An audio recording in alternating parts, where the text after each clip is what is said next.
પોરબંદરમાં જંત્રીના દર વધારા સામે રિયલ એસ્ટેટ એજન્ટો દ્વારા વાંધા અરજી કરવામાં આવી છે, જેમાં કલેક્ટરને પણ આવેદનપત્ર પાઠવવામાં આવ્યું હતું, જેમાં આ જંત્રી દર વધારો પરત ખેંચવા માંગ કરી હતી।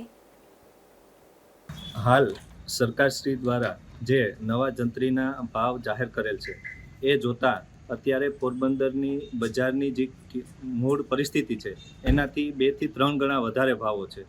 ઉદાહરણ તરીકે કોઈ પણ વ્યક્તિએ જૂનું 5 લાખ રૂપિયાનું કોઈ પણ મિલકત ખરીદી કરી હોય તો એ મિલકતના અત્યારે 40 લાખ રૂપિયા જેવી કિંમત થાય છે। તો આ લોકોને એક તો ટેક્સનો એવડો માર આવે, કારણ કે એની જે મૂળ કિંમત છે એટલી કિંમત તો ટેક્સમાં વહી જાય છે, તો એના હાથમાં કોઈ કિંમત કોઈ બચતી જ નથી।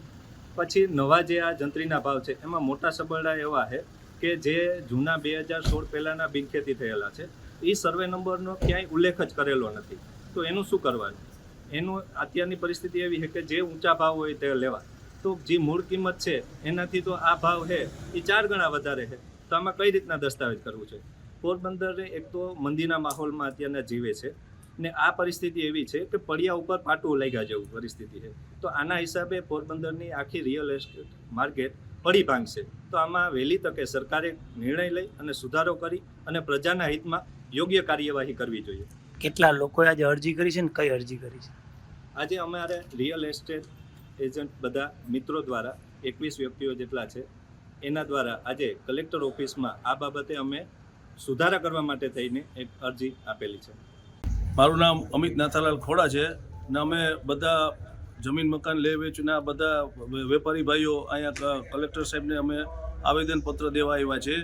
હાલ જંત્રીનો ભાવ અશક્ય વધારો છે ને એ છતાં પણ સરકાર હજી પણ જંત્રીનો ભાવ વધારવા માગે છે। તો શું આ પબ્લિકને કઈ રીતના અત્યારે આમાં રહેવું, મકાન ખરીદી કરવું કે વેચવું એ કંઈ સમજણ નથી પડતી, કારણ કે આજ બજાર ભાવ કરતાં જંત્રીનો ભાવ વધારે છે। તો આજ લેતી દેતી કઈ રીતના લેવાવાળો અથવા વેચવાળો કરી શકે? નકર જો આવો જ જંત્રીનો ભાવ વધારો રહે તો આના કરતાં તો સરકારે સંભાળી લેવા જોઈએ, કારણ કે પબ્લિક અત્યારના સાવ કંટાળી ગઈ છે અને અત્યારના ખરેખર આ સરકારની ઉઘાડી લૂંટ છે અને આ લૂંટ હકીકતે અત્યારે પબ્લિક સહન કરી શકે એમ નથી। આ છેલ્લા 5 વર્ષથી આ જમીન બજારનો ધંધો સરકારે જંત્રી વધારીને ઠપ કરી દીધો છે અને આજ સરકારને પણ તિજોરીમાં નુકસાની છે।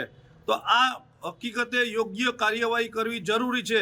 10-15 લાખ રૂપિયાના ફ્લેટના બજાર ભાવ હોય ને સરકારના ચોપડે 30 લાખ રૂપિયા હોય તો કઈ રીતના આમાં લેતી દેતી કરે?